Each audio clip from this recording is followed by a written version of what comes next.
And now chapter 48, Dread and Ghastliness.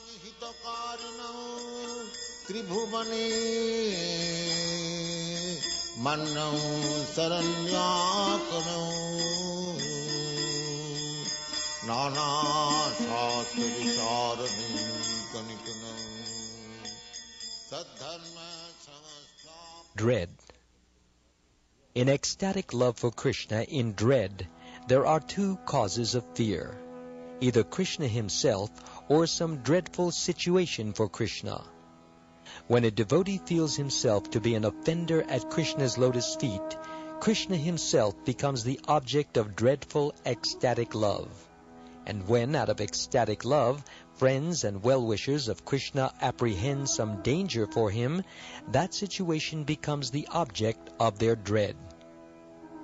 When Riksharaj was in front of Krishna fighting and suddenly realized that Krishna is the Supreme Personality of Godhead, Krishna addressed him thus, quote, "My dear Riksharaj, why is your face so dry?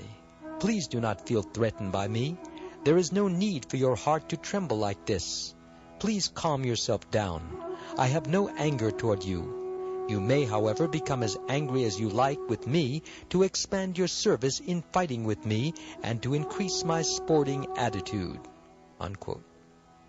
In this dreadful situation, in ecstatic love for Krishna, Krishna himself is the object of dread. There is another instance of a dreadful situation with Krishna as the object as follows. After being sufficiently chastised by child Krishna in the Yamuna river, the Kaliya snake began to address the Lord, quote, "O killer of the Mura demon, I have acquired many mystic powers by my austerity and penances, but before you I am nothing. I am most insignificant. Therefore please be kind upon a poor soul like me, and don't be angry with me. I did not know your actual position, and out of ignorance I have committed such horrible offenses. Please save me.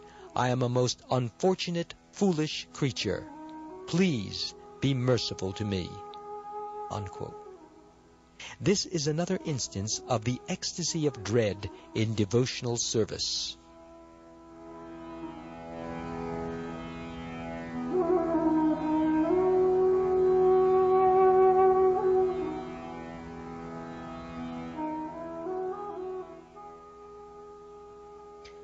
When the Keshi demon was causing disturbances in Vrindavan by assuming a large horse's body that was so big that he could jump over the trees, Mother Yashoda told her husband, Nanda Maharaj, quote, "Our child is very restless, so we had better keep him locked up within the house.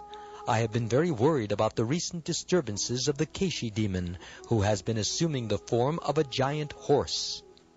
Unquote.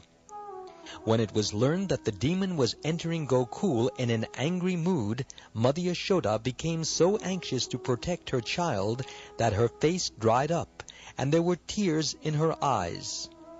These are some of the signs of the ecstasy of dread in devotional service, caused by seeing and hearing something that is dangerous to Krishna. After the Putana witch had been killed, some friends of Mother Yashoda inquired from her about the incident.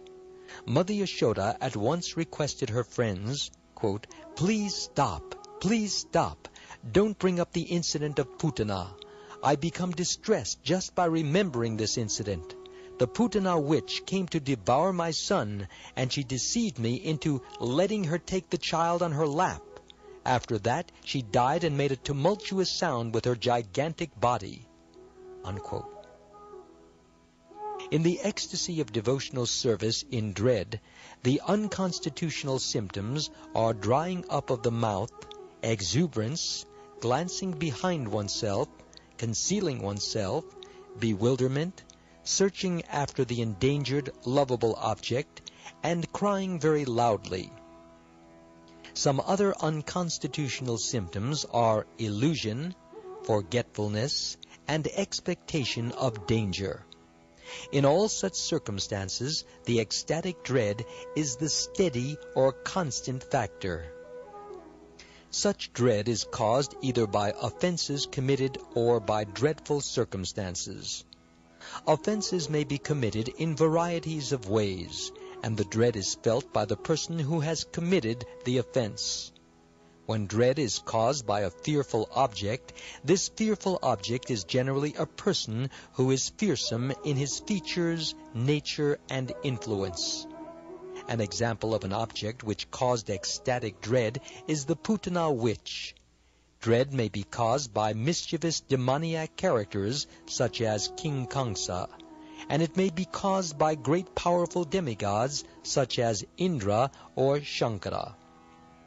Demons like Kamsa feared Krishna, but their feelings cannot be described as ecstatic dread in devotional service.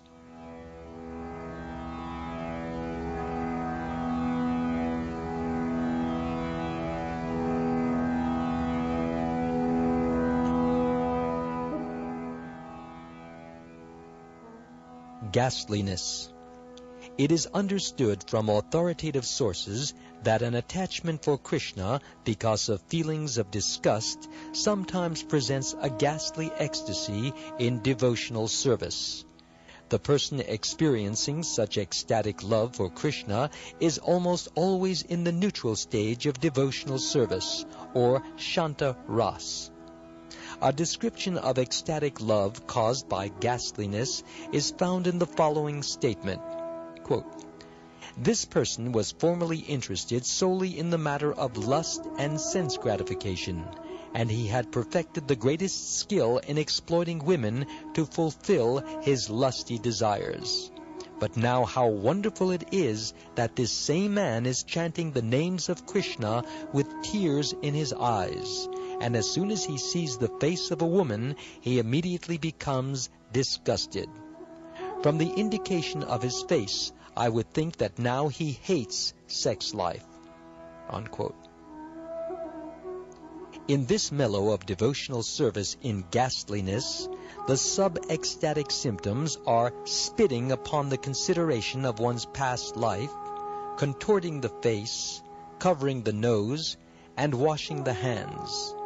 There is also trembling of the body, forcible twisting of the body, and perspiration. Other symptoms which may be present are shame, exhaustion, madness, illusion, frustration, humility, self-pity, restlessness, eagerness, and stunning of the body. When a devotee, lamenting for his past abominable activities, shows special symptoms on his body, his feeling is called ecstasy in devotional service in ghastliness. This is caused by the awakening of his Krishna consciousness.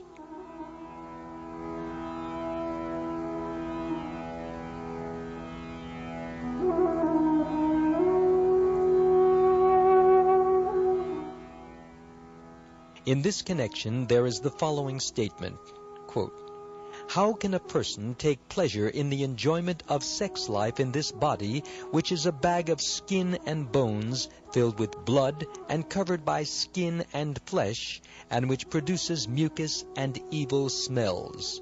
Unquote. This perception is possible only for one who is awakened to Krishna consciousness and who has become fully cognizant of the abominable nature of this material body. A fortunate child in the womb of his mother prayed to Krishna as follows, quote, "O enemy of Kamsa, I am suffering so much because of this material body. Now I am trapped within a mess of blood, urine, and liquid stool, within the womb of my mother. Because I am living in such a condition, I am suffering great pangs. Therefore, O divine ocean of mercy, please be kind to me. I have no ability to engage in your loving devotional service, but please save me." Unquote.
There is a similar statement by a person fallen in a hellish condition of life. He addressed the Supreme Lord thus, quote, "My dear Lord, Yamaraj has placed me in a situation which is full of filthy and obnoxious smells. There are so many insects and worms surrounded by the stools left by different kinds of diseased persons. And after seeing this horrible scene, my eyes have become sore, and I am becoming nearly blind. I therefore pray, O my Lord, O deliverer from the hellish conditions of life. I have fallen into this hell, but I shall try to remember your holy name always, and in this way I shall try to keep my body and soul together." Unquote. This is another instance of ecstatic love for Krishna in an abominable situation. It is to be understood that any person who is constantly engaged in chanting the holy names of the Lord, Hare Krishna, Krishna Krishna, Hare Hare, Hare Rama, Rama Rama, Hare Hare, has attained a transcendental affection for Krishna, and as such, in any condition of life, he remains satisfied simply by remembering the Lord's name in full affection and ecstatic love. In conclusion, it may be stated that ecstatic love for Krishna in Ghastliness appears during the development of dormant neutrality into developed affection.